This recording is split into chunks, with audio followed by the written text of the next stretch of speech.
This podcast contains adult content and discussions of first-time sexual experiences. Listener discretion is advised. Some stories may include themes that are sensitive or triggering for some audiences. There's something about a first time that's expected to be personal, intimate, about connection. And yet, for some, that first time happens in a very different context. Welcome to Sexual Encounters, the very first time. I'm MaryJane. This episode is called First for Pay, because sometimes a first time isn't about romance. It's about work. A transaction, an agreement, a decision that sits somewhere between agency and necessity. For some, it begins with curiosity. For others, with circumstance. And for many, it carries layers that aren't always visible from the outside. Was it about control? Was it about survival? Was it about choice? Or something more complex? We're exploring what happens when intimacy becomes labor and how that shift shapes the experience of a first time.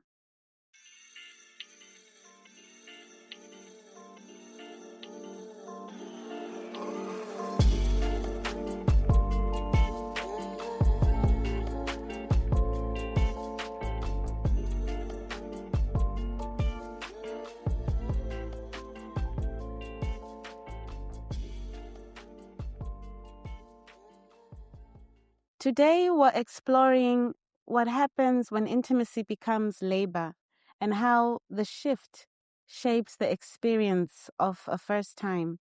To help us unpack this, we are joined by Sergio Rebelo, a psychotherapist with a special interest in sex, intimacy, and relational patterns. He works with individuals navigating everything from desire and performance anxiety to shame, identity, and connection. Welcome, Sergio. We're really glad to have you. Thank you so much. I'm really happy to be here. I think this area is something I work with quite a bit in my clinical practice. And I think we're going to go into the area of sex workers and paying for sex for the first time. And I work at both ends of that. So it's really intrigued me. Thank you for inviting me. So, Sergio, before we get into first-time experiences, I think it's important to step back and understand the context a bit more.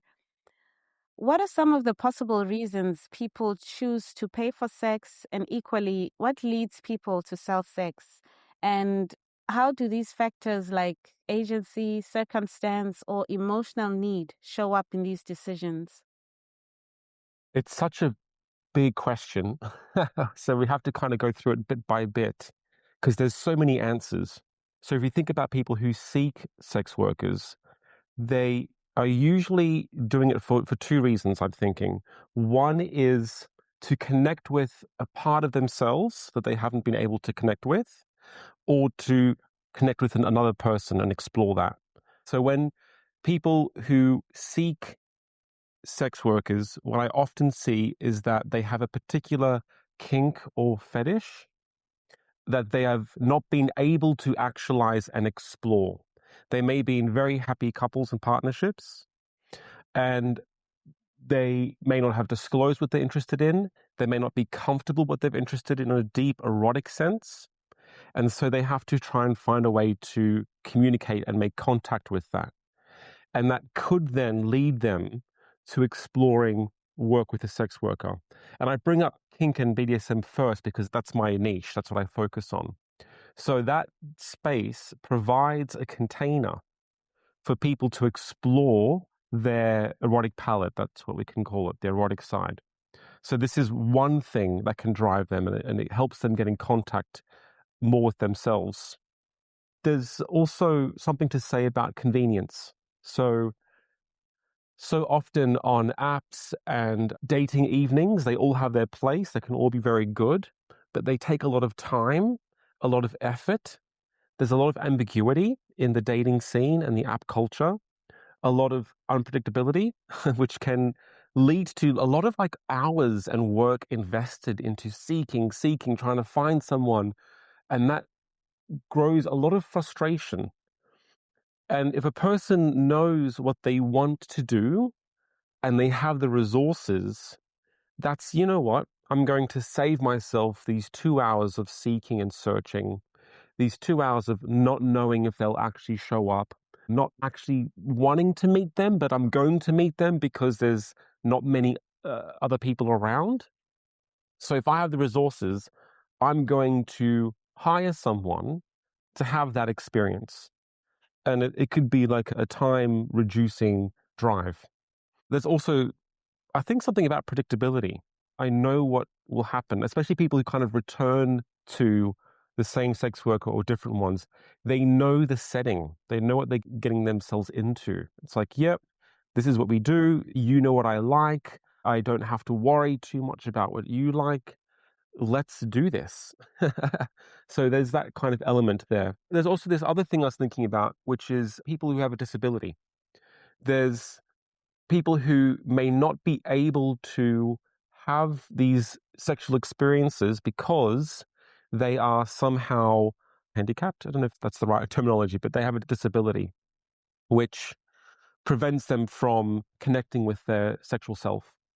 They may be self-conscious about their particular disability, or it may be something which you can't see, but to have that told to a person and that person say, yes, I'll be there, that can be really reassuring and allow the person to again connect with their erotic self. And that also, I think, taps into the convenience and not having to negotiate that, reveal that to a person you're dating or on the dating apps. So I think I'm very pro sex worker, so that's what might come through this episode, is that that space offers a lot of these experiences to unfold. That's a lot more about on that spectrum of what the person might want, but they also might want a relational quality. I want to know how it is to have that boyfriend or girlfriend experience because that's what's on sale quite a lot. I want to know how it is to relate to someone, to be in a room, to go on a date. And I haven't been able to find that yet. I've been doing all the right things, quote, right things, eating well, gym, I'm social. They may not have these present in their life. They may not have that, but we have that deep desire to connect and be connected. And the longer we don't get that as we grow up, we become quite starved. There's a deprivation. And then that is a motivator towards paying someone to simulate that process. They may hold insecurities about themselves, and this is going to be measured or contained within the space. I'm a bit shy, I'm nervous. They can actually say that, and they know that the person will still show up. So it's a testing ground, how people will respond to that. It could be a place of exploring the connection with other people. That's at least for the person buying the sex.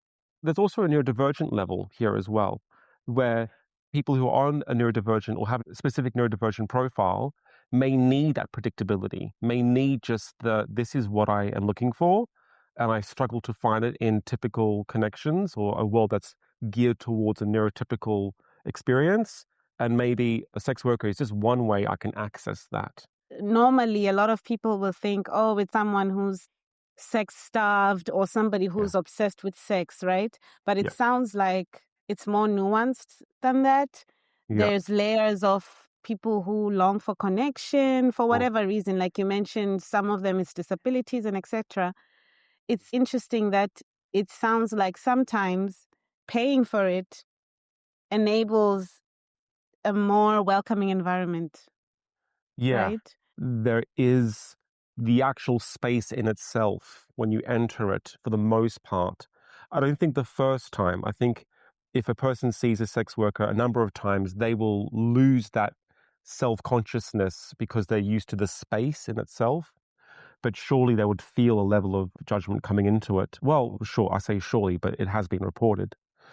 But there are many drivers, and I think that idea that a person is sex starved or the hypersexual and the sex maniac, this language I don't agree with, but that's what's used. That comes from a deeper level. Why are they so sex starved? Or how are they using sex? When someone has a lot of sex and they keep going back to it, there's usually unconscious drivers. It's a way to feel connected. It's a way to resolve anxiety. And that can be contained in this direction. It gets a bit muddier here because then people can keep going to it again and again and again. But that will eventually emerge. Like the real driver, if a person has high anxiety and is using sex to lessen that and manage that, that will eventually emerge because it will become unsustainable. I'll just see a sex worker once a month, and then it becomes once a week, and then it's like twice a week, and then that will eventually play itself out. And that could be part of the learning journey of that individual is like, okay, I'm using sex here not for a means of deep connection with myself and the other, but I'm using it as an anxiety response. And not that saying that sex needs to be used for deep connection. It can, I believe, be something just to celebrate certain parts of us, and that's it. So it gets very nuanced. That's a great word you used. Very nuanced the more you look into it. With the sex worker, I think what brings them to sell sex, I think people typically think it's for a financial means. Like they need money and therefore they're going to do it. I think that is a gross simplification. I don't think it necessarily is that. Maybe once upon a time, but that there are so many sex workers out there who engage in this practice who are very rich. Money isn't the reason. It's that they could perhaps be celebrating their sexuality, celebrating their aesthetic. I look a certain way and this attracts people, and I want to find a way to own that. That is contractual, and we can agree, like find a way to step into that. I no longer want to be shamed for the way I look or make myself so modest. And of course, it's done in an environment where on certain platforms, it doesn't need to be announced in every area of the sex worker's life. Look at me, I'm so beautiful, but there's a platform where they can express that side of them that wants to own that. So I think there's something to say about it. It doesn't have to be a purely financial deprivation drive, like I need money, rent's going up. That could be a way people start, but I think it's an unfair simplification of the beauty of accessing different parts of us and having that in a space. So there's a lot of assumptions about the context of sex work and why it happens, what it means, and how it feels. But then for a first experience, whether, it's the sex worker themselves or the person who's buying it, what do people often misunderstand about the first-time experience specifically in terms of the expectations and what actually unfolds? So people who seek sex workers for their first sexual experience, there's so much that is going on, so many different mixed feelings. I'd imagine a large sense of shame. Oh my gosh, I can't believe that I need to pay someone to do something that we all are supposedly getting for free. Like, I can't believe I have to do this. This is so embarrassing. It must mean I'm defective. It must mean there's something wrong with me. So they have this internal belief that they have somehow not made it in society or on a relational, intimate level, or not made it aesthetically, something like this. And then there's a belief that society has around sex work and this sort of connection, which further entrenches that shame. It's like, not only do I feel bad accessing this for my first time, but society will say that too. And they co-create each other. So they could often bring a lot of shame and embarrassment and defectiveness to doing this. But also, there could be a lot of excitement. I mean, if we're talking about seeking sex worker for the first time of having a sexual experience, or a sex worker as in the first time seeing a sex worker? Is there a distinguish here, or is it first time for their sexual experience? There's two sides, right? I Mm, mean, there's the first ever experience, and it's with yeah, a sex worker, and I guess mm, that's a different perspective, right? And then there's also first time hiring a sex worker. yeah, Those two dynamics differ quite a bit, right? yeah, that's right. I mean, they could overlap, but I think the shame could exist for both cases. You know, this sort of, I can't believe I'm about to do this and I'm doing this. But alongside that, there would also be a sense of excitement. I'm now actually saying yes to having this experience. And what I mean by this experience is something that they've longed for a very long time. Or I just want to have this boyfriend or girlfriend experience that I keep seeing, but I'm not going to do that. And then for whatever reason, that rises, and then they can't help but just want to actualize that fantasy. Or I just want to worship someone or lick feet, you know, these sort of things. And it's like, I need to say no to that because that's what you shouldn't do.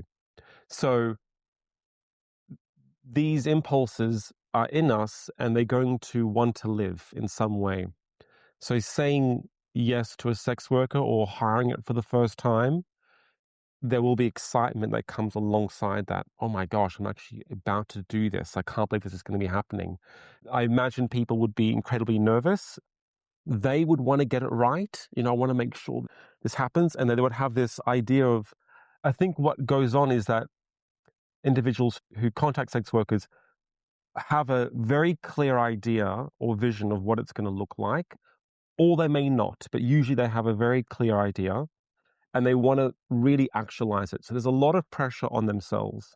And this comes with the sex worker too, which we'll maybe focus on in a moment, where there's a lot of pressure on the sex worker because although they do it as a profession, if a person discloses this is the first time, or even if it's not the first time, but if a person comes to them often, then there is this experience that's often reported, which is I need to show up to whatever this person is desiring.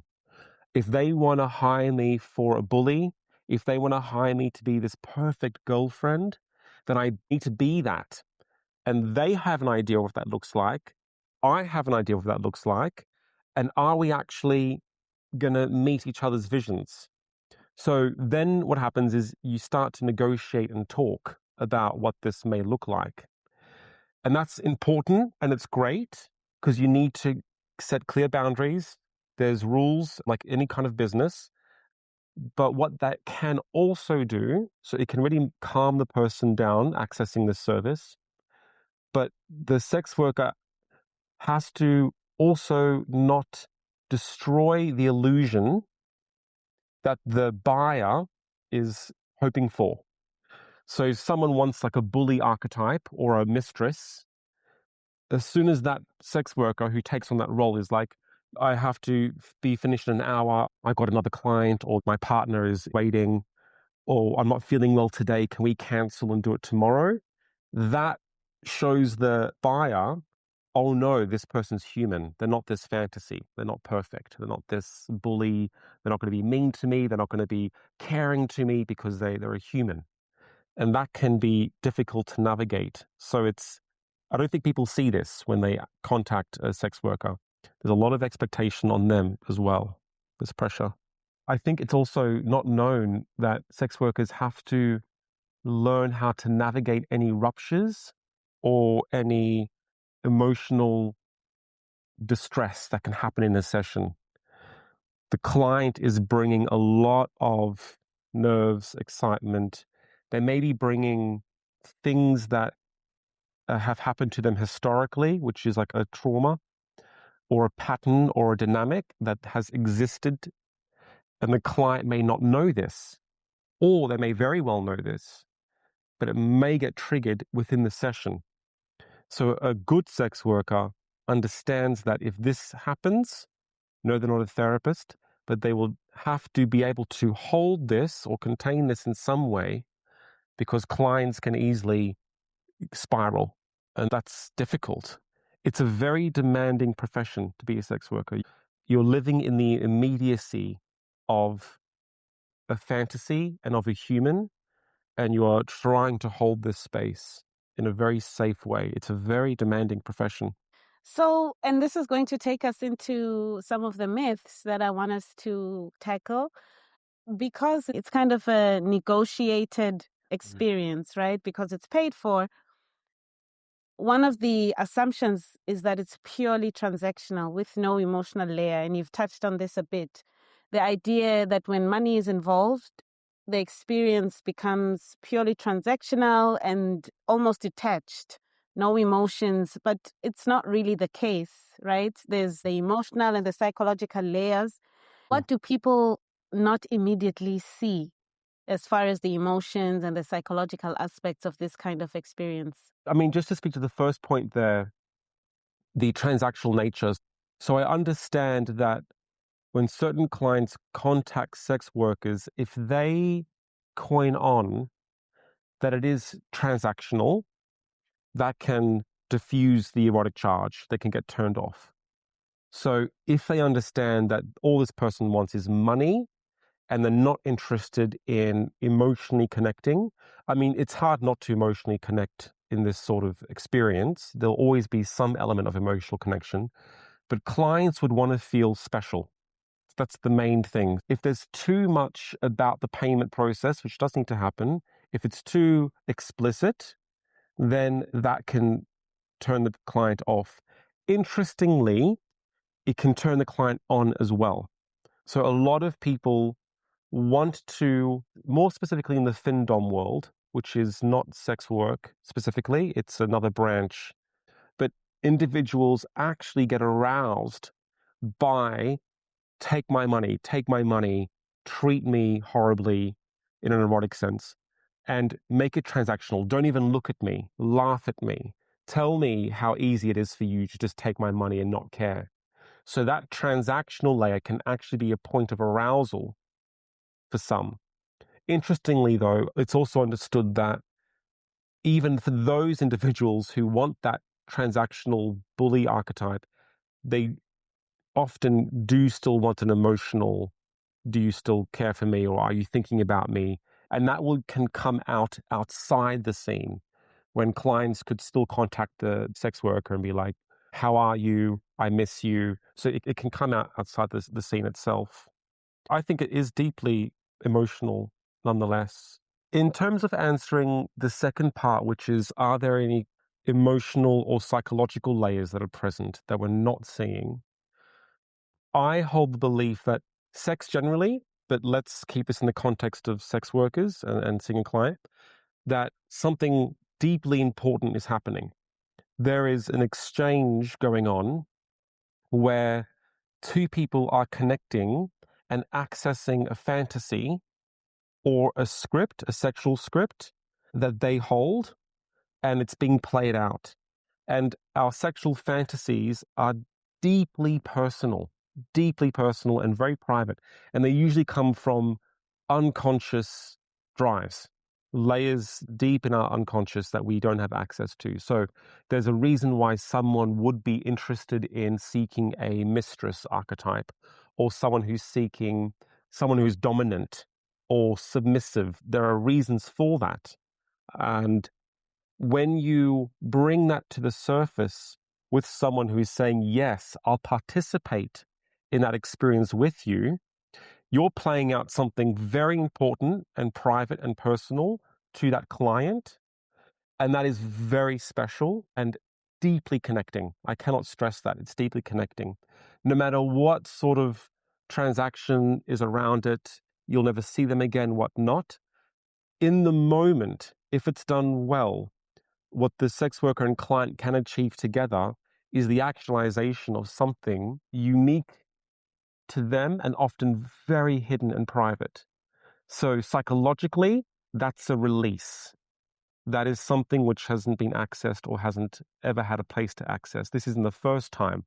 And what you can often find is that people who have specific kinks or fetishes or dynamics they want to play out in a relationship outside of a sex worker, they can't. Their partner doesn't connect with it. That's really hard. And if they're in an open dynamic, then that individual can then hire a sex worker or someone who doesn't ask for money and play these fantasies, dynamics out, and give a space for that to come out. And that's lovely, because I'm all for connecting with all parts of ourselves and not having to repress, especially our erotic urges. That's very primary and very primal, and also very emotional. That's a very special bond that happens. So I think that doesn't get seen. We think it's just like it's £100, £200, it's an hour, you're in, you're out. They probably have this illusion that it's just going to be penetrative, which it could be. There's nothing wrong with that. But usually you're playing out a story. There's a story that goes along with the session. And that story is very personal to the person. So I suppose that's why sometimes you have people going back to the same provider because, Yeah, because of those emotional layers. that's right. And what you can probably see happening is that the original script or fantasy that a client may come in with over time can take different forms and shapes the client never saw possible. So, for example, a client may want to be dominated. And after several sessions in a space where that is looked at, there's safe boundaries, there's a healthy, transparent connection. The seventh, eighth session, the client may say to the sex worker, actually, can I try dominate you? And they have that power because the space is theirs. They're paying for the space to explore their own erotic connection. And so they can then transform scripts.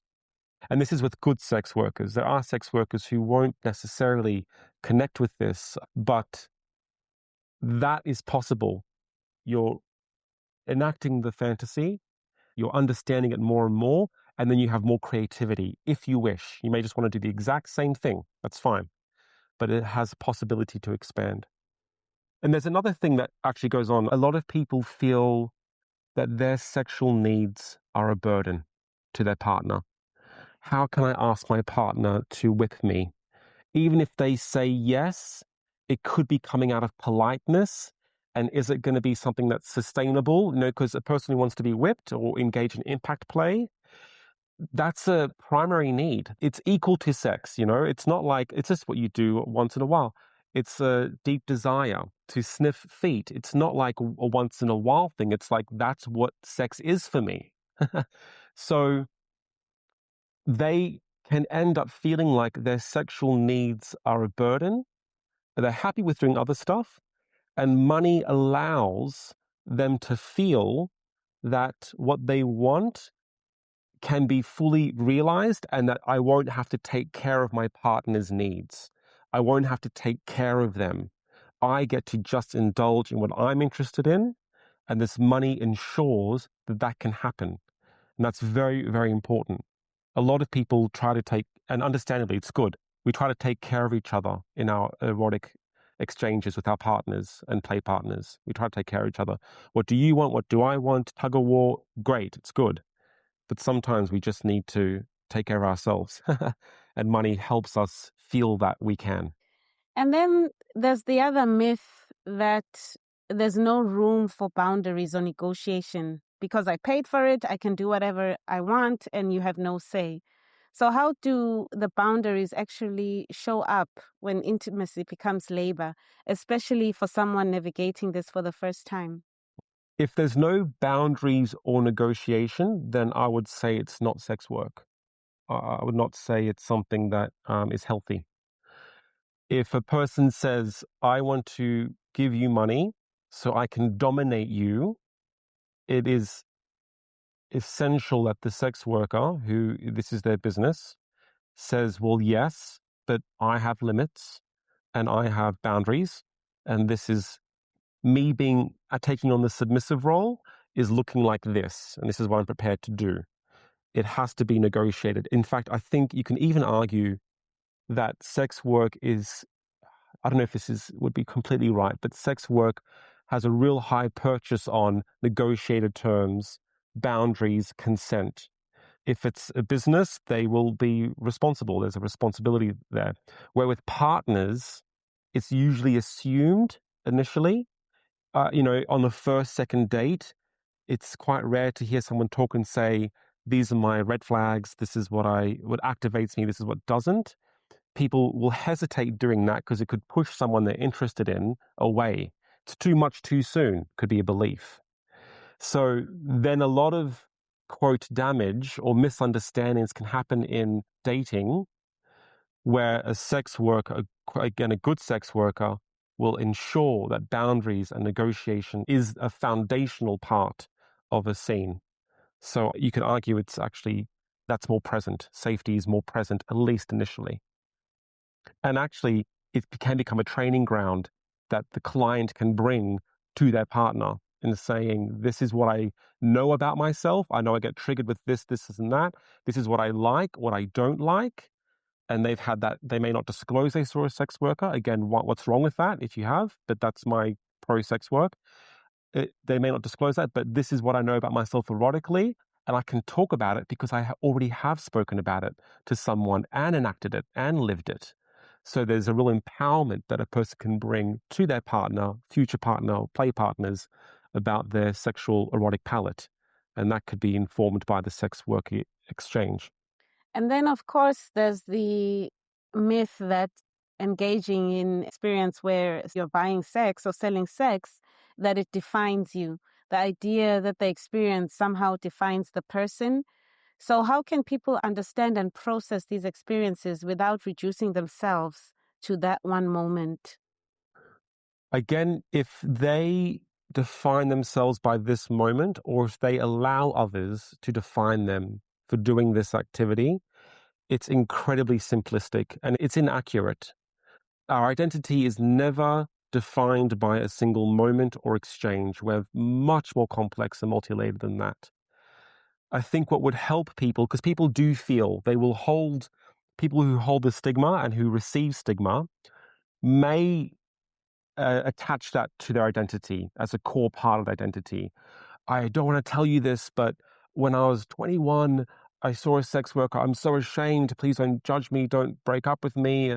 It's the same as cheating. Like in my early 20s, I cheated and don't think I'm a cheat. People can do that. And that's unfortunate because we are not letting ourselves see the reality of what we are, which is it's a collection of moments.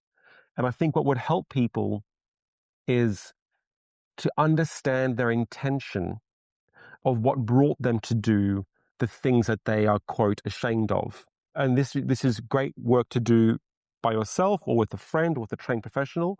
It's like, why do I keep going to sex workers? Am I a person who's, quote, addicted to sex? And I don't like the word addicted, but I'm using because it's very commonplace. Am I a person who's sex obsessed? And the work here, if that's your experience, is to understand the intention that brought you there. It could be that you wanted to learn how to connect with people. It could be that you were deprived of accessing your erotic palette because you have a very particular kink or need. It could be that you are afraid to engage with someone because you've been taught, the world has taught you that females can't be promiscuous or sexual, or men have to be a certain way in the bedroom. What is the drivers or intentions that got you there? And that will give you a much more holistic understanding of why you do the things you do. And having that perspective will hopefully dismantle it defines me. And then how can people, as we're talking about trying to move away from having this one moment define you, as your relationship, as a person who's maybe had this experience, as it evolves, as you grow older, how do you make sense of it in a way that ensures that your future relationships, as you evolve, your future intimate relationships are also healthy and positive? There should be no shame in seeing a sex worker. I just want to make that clear. There's no shame in seeing someone and paying someone. If someone is, again, very afraid of what it might mean, it could be helpful to understand that it was a particular point in your journey, in your erotic journey, in your relational journey. It's a very particular point that you decided to do this, and it could be life-changing for the positive. It could be not so positive either.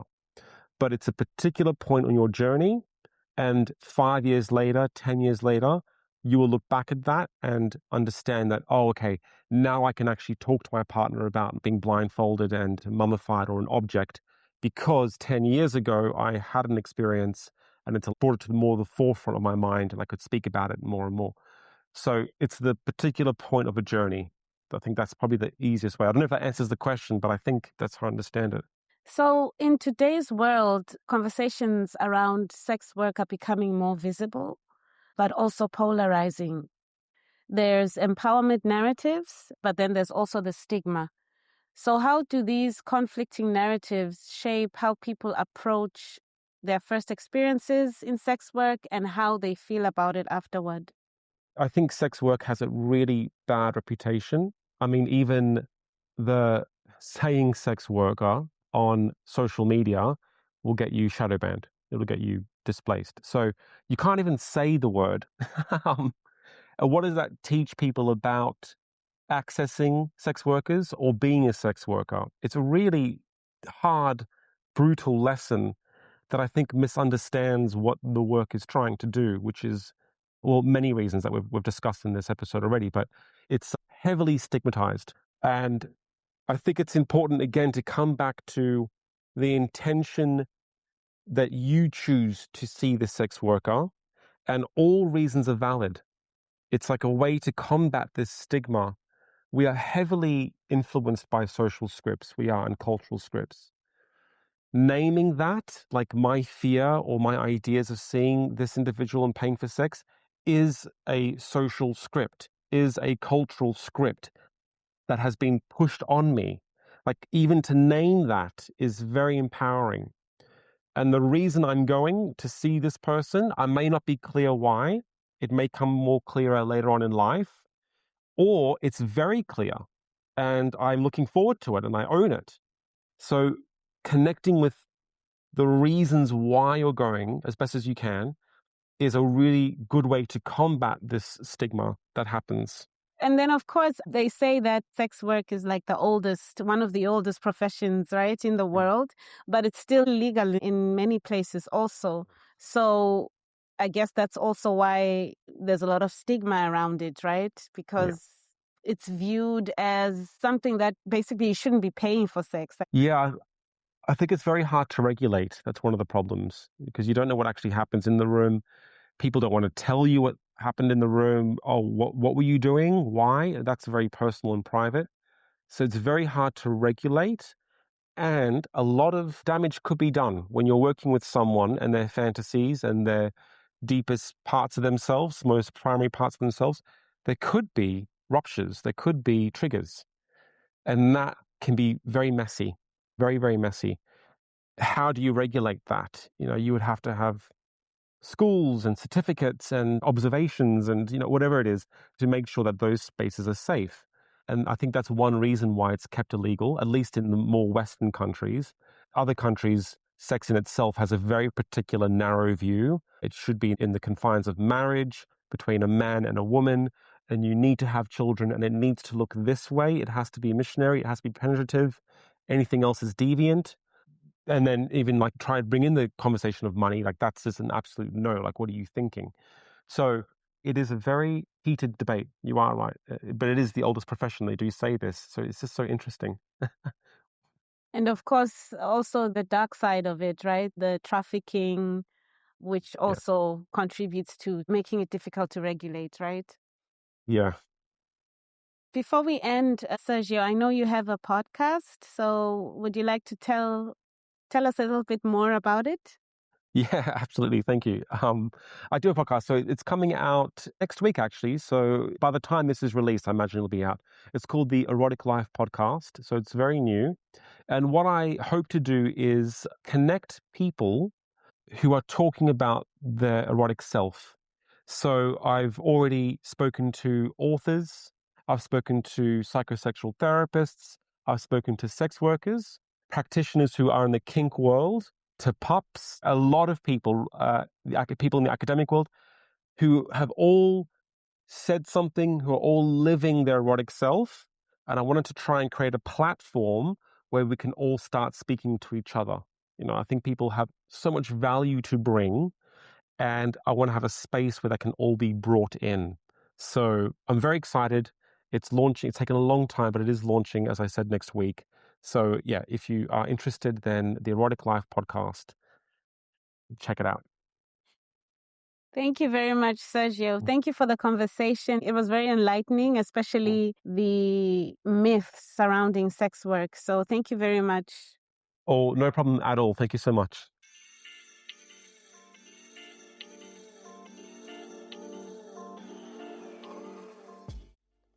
You're listening to Sexual Encounters, the very first time.